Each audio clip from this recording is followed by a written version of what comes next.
오늘은 계시록 변론 증거 두 번째 시간입니다. 계시록 1장 3절부터 보시겠습니다. 1장 3절입니다. 이 예언의 말씀을 읽는 자와 듣는 자들과 그 가운데 기록하는 것을 지키는 자들이 복이나니 때가 가까움이라. 하나님은 시대적인 역사를 통하여 때를 따라 역사를 했기 때문에 여기에도 예언의 말씀을 읽고 듣고 지키는 자가 복을 받을 수 있는 때가 있다 이 말이죠. 이것이 이제 때가 어느 때가 되느냐, 이것이 중요한 것이 되겠죠.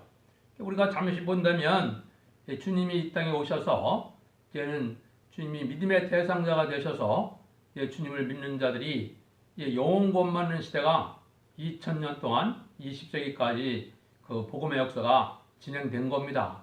그런데 이제 재림의 주가 오실 때가 되면은 예언의 말씀 읽고 듣고 지키는 자가 돼야만 복을 받는다는 것을 여기 변론하신 겁니다. 그래서 예언서와 계시록은 이게 알아도 되고 몰라도 되는 이러한 말씀이 아닙니다. 반드시 알아야만 재림의 주를 영접할 수가 있고 환난과 재앙의 날, 심판의 날에 살아남을 수 있는 그런 영계에 도달할 수 있기 때문에 그런 때가 올 때 있는 자들과 보는 자들이 여기 복이 있다 그랬는데요. 있는 자는 단수로 되어 있고 듣는 자들과 지키는 자들은 이제 복수로 되어 있는 것을 우리가 볼 수가 있습니다. 그것은 왜 이렇게 말씀을 하셨느냐 하면은 계시록은 하나님의 비밀이기 때문에 계시록 인간이 알 수 없는 겁니다. 갖가지 억측으로 해서 많은 계시록을 변론을 하고 있지만은 하나님 인정할 만한 그러한 변론은 하나님은 한 사람에게만 그 시대적인 사명자만 알려주는 것이 하나님의 영계 법칙입니다. 여러분들이 그게 처음에 이상하게 들릴지는 몰라도 성경 전체가 그런 식으로 변론이 되어 있습니다. 그래서 여기서 그거를 먼저 생각해 보면 계시록 이사야 19장 20절에 보시면 정한 때가 돼서 애굽 땅 중앙에 제단을 세우게 되고 한 구원자 보호자를 보내신다 그랬습니다.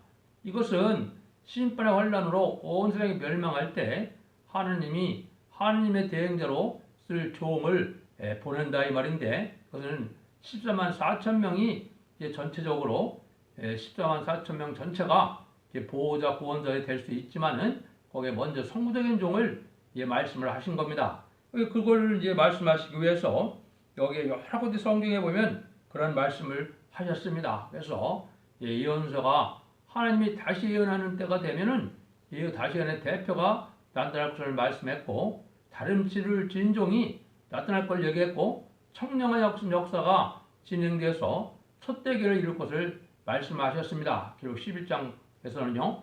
그러니까 이런 것들이 다 하나님은 이 다시안의 사명자의 대표적인 종, 변화성도 중에 가장 먼저 나오는 종을 말씀을 하신 겁니다. 이게 직접적인 것은 학개사 2장 23절에 보시면 이제 스룹바벨로 인을 삶는다 그랬거든요. 계시록 7장 2절 3절에 보면 하나님의 종들의 이마에 인치까지 그랬죠.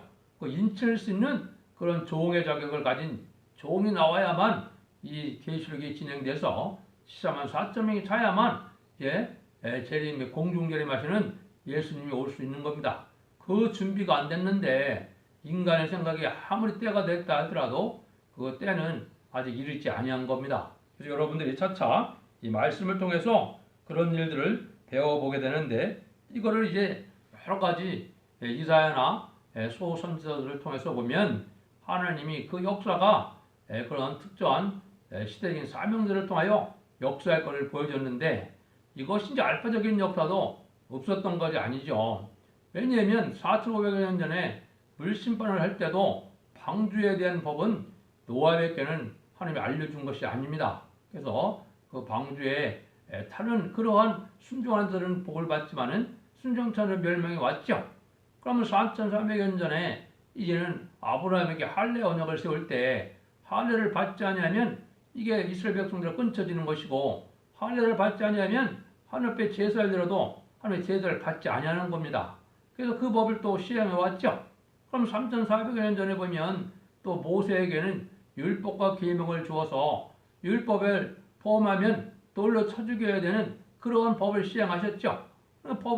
율법을 지켜야만 그때 당시에는 이스라엘 백성으로 남는 것이고 구원으로 이루어가는 것이 맞는 말씀이었거든요. 그런 식으로 마찬가지로 하나님이 시대적인 법을 통하여 역사하시는 방법은 그 시대에는 한 명밖에 허락하지 않은 거지요. 은혜 시대 법도 생긴 것도 보면 예수님 십자가에 못 박혀 들어가실 때 아무도 그걸 인정하지 않았고 그걸 아무도 구하지 않았고 깨닫지는 못한 것이거든요.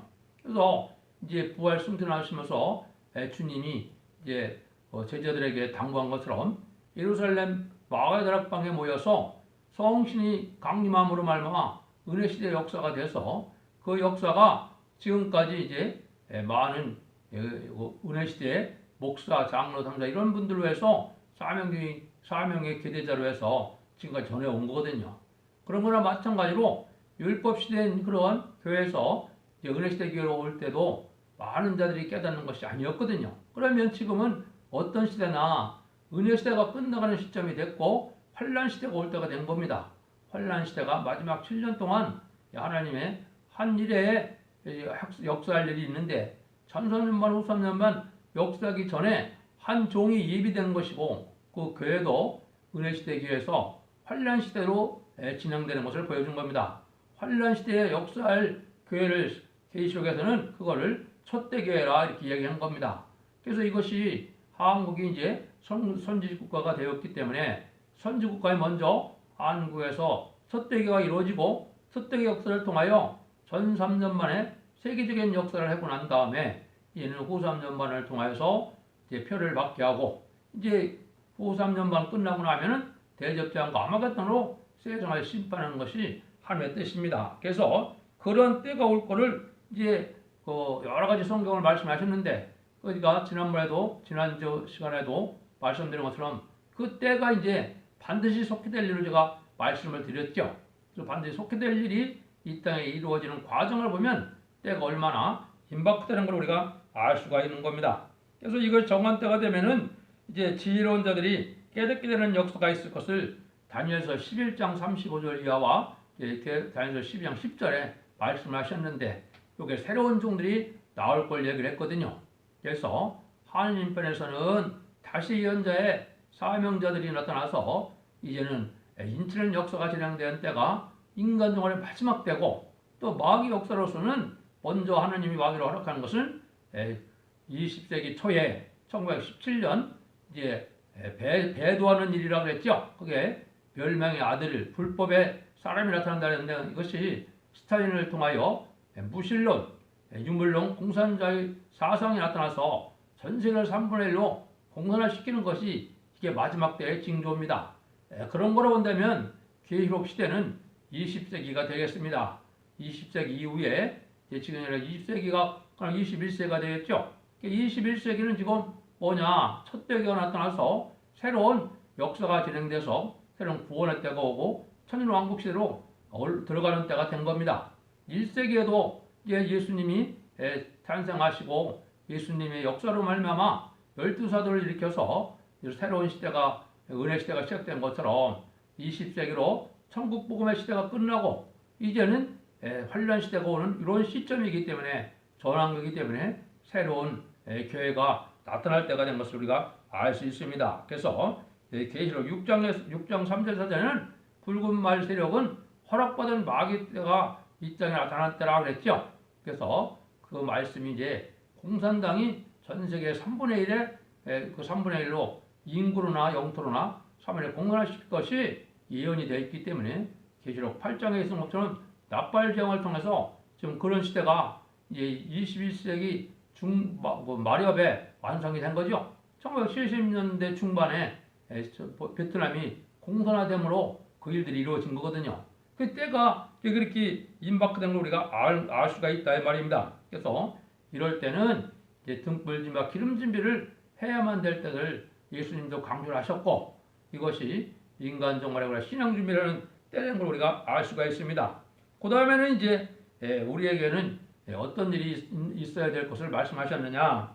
온 땅이 이제 흑암이 온 땅을 덮을 때라는 것을 이제 계시록 9장 1절에서 3절이나 또 이사야 60장 1절에서 3절이 온 땅의 흑암을 덮일 때라는 것이 말씀하셨거든요.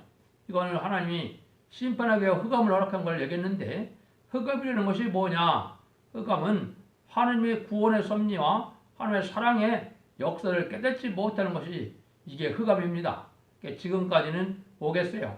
아무리 부경화를 누리고 잘 산다더라도 예수님이 생명의 근원이 되시는 구세주임을 알지 못하고 예수님을 영접해서 흉생받지 못하는 사람들은 흑암에 잠겼던 사람들이거든요. 잠긴 삶이거든요. 그럼 이 시대의 흑암은 그런 정도고 되지가 않습니다. 왜냐하면 심판 환란지향이 임박할 때는 흑암이 더 깊어지는 때가 된 겁니다. 그 흑암이 이제 아까 말씀드린 것처럼 이제는 공산당 세력이 나타나서 미혹하는 세력으로 이 세상을 미혹하는 때가 온 겁니다. 그래서 그게 무신론, 유물론 공산주의 사상이 온 세상에 팽배해지기 때문에 그 영향으로 사람들이 강팍해지고 이게 아주 완악해지는 그런 시대가 온 거거든요. 그래서 그런 시대에 이제 하나님의 섭리가 나타나는 것은 새 시대 가는 진리, 이게 좀 어떻게 해야 이제 천년왕국 시대에 살아남아서 그 복락을 누리게 되느냐, 제일미주를 어떻게 해야 신앙 준비가 돼서 신부단장이 되어서 제일미주를 영접할 수가 있느냐, 또 어떻게 해야 변화성도가 되어서 변화 승천하여 10만 4천 명의 우리가 변화 승천할 때 휴거될 수 있는 그러한 그 진리를 알게 되느냐, 이것이 다 이 시대의 빛이 되는 겁니다. 이걸 알지 못하면 지금은 흑암에 잠긴 겁니다. 어떻게 해야 첫떡에 들어서 재림의 신앙을 가질 수 있을 것이냐, 예언서 계시록을 어떻게 알아서 깨닫고 순종함으로 원죄자금자 해결되세요. 죽지 않고 변화승천하고 세세가는 진리를 아느냐, 이것들이 다 지금 이 시대의 빛인데 이걸 알지 못하면 이게 온 땅의 흑암에 잠긴 거에 들어간 겁니다. 그렇기 때문에 지금은 이 예언서 계시록을 통하여 이 시대 하나님의 섭리를 깨달아 순종하는 것만이 영계를 올라갈 수가 있고 신앙 준비를 할 수 있다는 것을 우리가 잘 알아야 됩니다. 그래서 이럴 때 일어나라 빛을 발하는 것처럼 새로운 빛의 역사가 나타날 것이라 했는데, 이거는 말씀의 빛, 새 시대의 빛이라는 걸 제가 말씀을 드렸죠. 그래서 예언서 계시록을 반드시 알아야만 재림주를 영접할 수 있다. 이것을 우리가 잘 아는데 그 구원의 섭리를 잘 깨닫고 순종해야만 이 시대에는 환란과 전에 살아남을 수 있다. 이것을 우리가 잘 알아야 된다 이 말입니다. 그래서 이 흑암이 온영할 데 없어 마치 뭐가 같다 그랬습니까? 연기가 무정에 올라왔다 그랬죠. 그래서 이것이 WCC나 이런 걸로 지금 나와서 세상은 물질 만능주의로, 과학 만능주의로 하늘을 의지하고 말씀에 순종하고 예수님을 믿어야만 구원받는다는 사상을 떠난 것들은 다 흑암이 되는 겁니다. 그래서 진리의 성사면님께서는 진리들에만 역사이기 때문에 진리에 순종하여 하나님의 구원의 사랑의 역사를 받아들이는 것만이 이 시대의 빛에 속한 자가 될 수 있는 겁니다. 이럴 때가 다 이게 마지막 때라는 것을 우리에게 알려준 겁니다. 그래서 이럴 때가 되면은 이제 북방 세력을 일으켜서 이제 하나님의 심판의 도구로 사용되는 때가 그랬습니다. 그런 과정 중에 이제 미가서 5장 5절에서 7절에 보면 우리 지경을 밟을 때 주님이 우리 나타나서 우리를 구원하신다 했기 때문에 이게 심판의 환란이 한국에 먼저 임할 때가 이게 주님이 나타날 때라 이 말씀한 겁니다. 그래야 전산전반에 하나님의 역사가 구원의 역사가 나타나서 전산전반의 인치는 역사로 진행될 것을 보여준 거거든요. 그런 일들이 다 이루어지는 때가 이게 마지막 때인 걸로 알 수가 있고, 또 이제 마태복음 24장에서도 보면 많은 거짓 선지자가 일어난다 그랬죠. 이런 거짓 선지자가 지금 대부분 어떤 형태로 나타나냐, 용공협상세로 나타나는 겁니다. 공산당을 조해서 친중 친북 정책으로 이런 사람들을 많이 호도하고 인도하는데 이건 죽을 길로 인도하는 거거든요.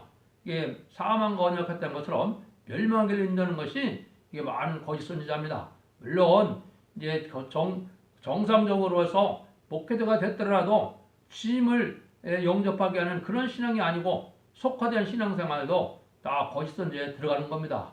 왜냐하면 지금은 재림의들을 영접하게 할 수 있는 이 종들이 참종이지 이것이 세상 부경을 누리게 해서 그냥 아니라고 나태한 신앙생활을 하는 것 자체는 하나님 보시기에는 다 미운 물건이 되는 겁니다. 이럴 때 이제 하나님이 구체적인 역사 속에 다시라는 사명자가 나와야 되는데 다시라는 사명자가 나오려니까 이 변화하는 때가 오는 겁니다. 그래서 예언서 계시록을 다 하나님의 뜻대로 햇빛같이 변론을 하고 그 말씀에 순종하는 자들에게 새 시대의 복을 주고 또 변화 승천할 수 있는 휴거의 신앙준비를 하게 해서 그 복로가 누리게 하는 것이 이게 마지막 때거든요. 그런 일들이 이루어지는 것이 촛대기가 나타나는 것이 이게 마지막 때라는 걸 우리가 알 수가 있고, 세상적으로는 한 시간에 세상을 불태울 수 있는 무기가 등장하는 것이 성경적으로는 마지막 때라는 걸 우리가 알 수가 있습니다. 그런 것도 여러 군데 말씀을 하시지만은 예수께서 9장의 1절 이하에 보면은 살육하는 기계를 가지고 6사람이 등장한다 그랬는데 5사람은 세상에 5대 강국을 얘기했고 살육하는 기계는 핵무기를 뜻한 겁니다. 근데 그 중에 이제 한 분이 누굽니까? 그게 이제 먹그릇을 찬 서기관이거든요. 그러니까 문서운동을 통해서 하나님의 구원 섭리를 이루어갈 수 있는 시대적인 사명이 나타날 걸 뜻했는데, 한국에서부터 문서운동이 나타나서 세계적으로 이 복음을 전하는 역사가, 말세 복음을 전하는 역사가 있을 것을 보여준 거죠. 그런 일들이 시작한 걸 보면 이게 때가 아주 가깝다는 걸 우리가 알 수 있죠. 그다음에 그것이 이제 스가랴 6장에서는 두 노상과 4대 병마가 나타나는 때라는 얘기를 했습니다. 세상은 인간 동물에 다니엘서를 통해서도 말씀하는 것처럼 두 노선이 등장한다. 공산주의와 민주주의 양대 진영이 등장해갖고 그때는 4대 병마가 아주 활동하는 때가 오는 때를 얘기했습니다. 그래서 4대 병마가 나타나는 때 중에 이제 협상들에게 아주 강해지는 때, 어른지고 건장한 말, 이제 청황색 말 이런 식으로 표현되는 이것이 마지막 때 중에 마지막 때라는 것을 알 수가 있는 겁니다. 그 말들이 나타나면은 심판의 때가 왔다 이 말이거든요. 근데 그것이 이제 한국의 그런 용모 협상주의 세력이 김대중 정권과 노무현 정권과 이번 문재인 정권입니다. 특별히 이번 문재인 정권은 이제 노무현이나 김대중 정권하고도 더 틀리죠. 무조건 공산주의를 이롭게 하고 공산주의와 협상하고 하는 그런 일들을 하는데 이것이 마지막 시심판의 대상자고 멸망의 대상자임을 알려주는 겁니다. 이런 일이 있고 날 때 새로운 종들이 나타난다는 것을 뜻했죠. 그래서 새로운 종들은 스가랴 3장과 6장에서는 이제 순회 종들이라 이렇게 표현한 겁니다. 새로 나오는 종들이다 이 말입니다. 이거는 14만 4천 명이 나올 때가 된 것이고 14만 4천 명을 세우기 위해서는 이제 먼저 성부적인 종이 나와야 되기 때문에 헬렘과 도비와 여호와 헨이 바벨에서 나와서 스바냐 아들 요시아의 집에 들어간다는 말을 하셨거든요. 이것이 첫 대계의 시발점을 이룰 것을 말씀한 겁니다. 이런 때가 온 것이 이제 세상적으로 마지막 때가 된 것입니다. 그래서 세상을 관할하는 사업이 나타나는 것은 5대 강국이라고 그랬고, 이제 또 스가랴 1장이나 계시록 7장 2절에 보면 네 천사가 4대 강국이 나타나는데 이게 미영불수를 뜻했는데 유엔 안전보장 이사를 통하여 세상을 좌지우지하는 주관을 가진 나라죠. 그런 거부권을 가진 나라인데 이런 나라들이 등장한 것 자체가 하나님은 심판 때고 마지막 때인 것을 우리에게 알려준 겁니다. 이런 때가 온 것이 이제 또 인간 동안의 마지막 때가 된 것이다 이렇게 볼 수가 있죠. 여러분들이 또 잘 아시는 것처럼 예수님이 마태복음 24장에서 이 마지막 때를 예언을 하셨죠. 그래서 감람산에서 슬픈 마음으로 이제 예루살렘 멸망할 것과 세상의 끝날에 대해서 주님께서 증언하셨는데 간단히만 말씀을 드리면은 이제 주님이 오실 때 세상 끝날의 표적과 징조에 대해서 말씀하시면서 난리와 소문을 듣는다 그랬죠. 이거는 20세기의 1차 세계대전과 2차 세계대전으로 이런 일이 있었죠. 그 다음에는 민족의 민족을 치고 나라가 나라를 대적가 일어난다 그랬죠. 그 다음에 첫째 지진과 기근 있죠. 이게 이제 20세기에 이런 일들이 일어났던 것이죠. 그래서 민족의 민족을 치는 것은 한국의 6.25와 재침의 환란이 있을 것을 말씀하신 것이고, 이제 나라와 나라를 치는 것은 세상의 마지막으로 전 세계 3분의 공산당이 이루어지는 나라의 전쟁이 베트남 전쟁인데, 베트남 전쟁을 통하여 이제 전 세계가 공산주의되는 일이 있었죠. 이것이 다 재난의 시대고 끝은 아니지만 이런 때가 올 것을 말씀하셨죠. 이게 이제 한국적으로 보면 60년대, 70년대 말이 이제 세상의 끝날에 다 왔으면 알게 된 것이고, 이것이 그때부터 말세보 운동의 비밀이 이제 나타나서 말세보 운동을 해서 지금까지 신앙 준비를 시키는 과정 속에 21세기에 들어와서 본격적인 역사가 진행될 것을 보여준 겁니다. 그래서 그런 역사가 여러분들이 이제 첫 대결을 통하여 모든 변론을 이제 들을 수 있는 때가 온 겁니다. 그래서 모든 예언서, 열일공과 계시록의 변론이 지금 활발히 진행되고 변론하는 것이 이게 마지막 때임을 우리가 알 수가 있습니다. 이때는 예언의 말씀을 지켜야만 복이 있다 이 말이죠. 이 12장에서도 그런 말씀을 하셨어요. 그래서 이 12장에서도 마지막 때는 예언의 말씀을 지키는 자가 복이 있다는 말씀을 준비하시고, 그것이 주님의 재림하신 중에 당부거든요. 왜? 예언의 말씀을 지키지 아니하면 복을 받을 수 없기, 재림의 들을 영접하는 복을 받을 수 없기 때문에 그런데, 예수님을 영접하지 못하고 재림들을 영접하지 못한다는 것은 그거는 심판 환란 재앙 때 망할 것을 뜻한 거거든요. 그래서 앞으로는 예언 말씀 읽고 느끼는 자가 받을 복이 이 두 가지가 되어 있는 겁니다. 첫 번째는 인을 맞아서 첫대기의 사명자가 돼서 다시안의 사명에 동참하고 다시안의 사명을 하여 왕국권을 주고 변화승천할 13만 4천 명의 변호성대 승리자 반열에 들어가는 것과 계시록 7장 9절에 환란과 재앙 때 하나님께서 특별히 보호하여서 예비처보에서 전체적인 보호 속에 보호해서 새 시대에 들어가게 하는 그런 대접장과 아마겟돈 때 하나님의 보호 역사만 이제 받아야만 살아남으시기 때문에 그런 자들이 이제 능히 쓸 수 없는 무리를 이루어서 그것이 새 시대의 백성이 될 것을 뜻한 겁니다. 그 자들은 이제 뭡니까?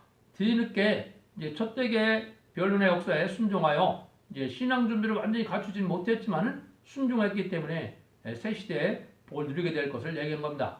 그런 복음 역사가 진행될 것을 이제 말씀하신 것이 바로 이 시대에 예언의 말씀을 읽고 듣고 해서 복 받는 일이다 했는데, 그래서 예언의 말씀은 계시록 10장 7절에 있는 것처럼 모든 선지자에게서 하나님의 종들에게 말씀하신 그 비밀이 이루어진다 하는 것처럼 그 말씀이 일곱째 천사가 나팔 불 때 다 이루어진다 했거든요. 일곱째 천사가 나팔 부는 때는 이제 얼마 안 남았지만은 이제 대접장이 진행될 때를 보여준 겁니다. 그때 모든 예언의 말씀이 다 이루어서 새 시대가 오는 하나님의 비밀이 다 이루어진다 했거든요. 그런 사명이 이제 어디에 있느냐? 그걸 이제 4절에 말씀을 한 겁니다. 요한은 아시아에 있는 7교회 편지하노니 이제도 계시고 전에도 계시고 장차 오실 이와 그 보좌 앞에 7년과, 그래서 여기에는 아시아에 있는 7교회에 편지한다 그랬죠. 이제 있는 일, 그때 당시에 있었던 일인데, 아시아는 7교회를 특별히 하느님이 주님께서 택하셔서 이 여기에 책망받을 일과 칭찬받는 일을 알려주는 것은 바로 뭐냐? 재림의 주를 영접할 첫대계의 신앙 노선, 어떻게 해야 어떤 책망받을 일을 고쳐나가야만 첫대계를 이루어서 주님의 영접하는 그런 첫대가 이루어지느냐, 이걸 알려주는 거거든요. 그런데 그것이 아시아에 있는 7개라는 아시아를 먼저 강조한 것은 바로 셈의 하나님임을 말씀하신 것인데요. 이거는 왜 그러느냐? 창세기 9장 26절 27절에 보면 이제 노아가 세 아들에게 축복을 한 것이 있었죠. 그게 이제 바로 하나님이 대형제로 쓰임 받은 노아의 그 예언 축복대로 지금 인류 6천년에 대한 이 시점까지 지금 수천 년 동안 내려오진 일입니다. 그래서 셈은 하나님을 찬송하게 되고, 야벳은 장대에서 셈의 장막에 깃들이고, 함의 자녀 가나안은 저주를 받게 돼서 이제는 재림의 주를 영접하지 못하는 그런 그 민족이 된 거거든요.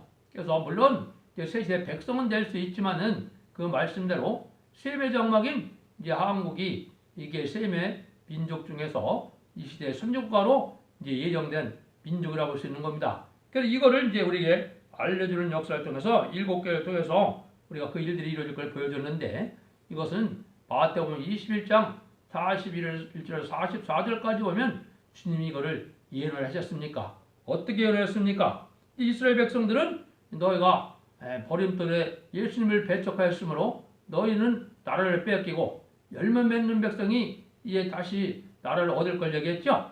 열매 맺는 백성은 인간 중만의 선지과의 사명을 가진 한국을 지칭한 겁니다. 그래서 그런 일들이 이제 사명이 새로 나타나서 재림지를 영접하는 그런 사명의 역사가 진행될 것을 보여준 겁니다.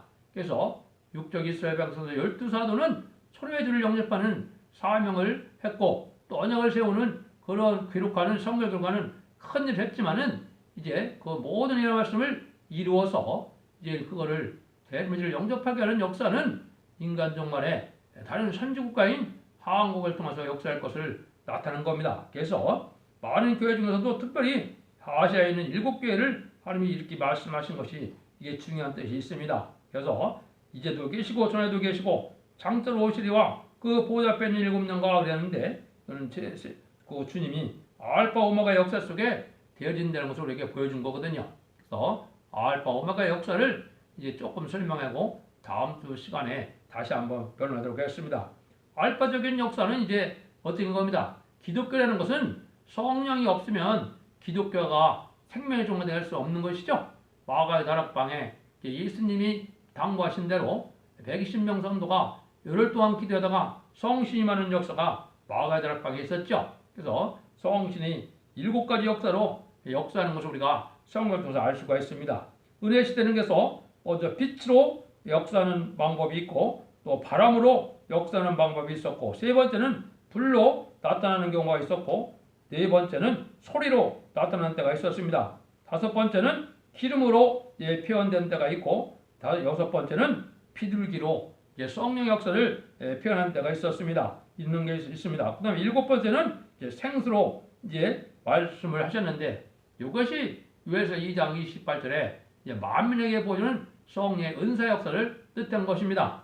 그 다음에는 은혜 시대, 환란 시대, 은혜 시대 끝나서 환란 시대가 오면 이 7명의 역사가 보호자 앞에 7명이라고 그랬죠. 계시록 4장 5절에 보면 보호자 앞에 7명 역사인데 다시 하나님의 영의 역사가 인간으로 이루어질 것을 얘기했는데 이것이 계록 시대에 이루어질 것을 말씀하신 건데 요엘서 2장 29절에 남녀과 여종에게 하나님의 영을 보여준다 그랬거든요.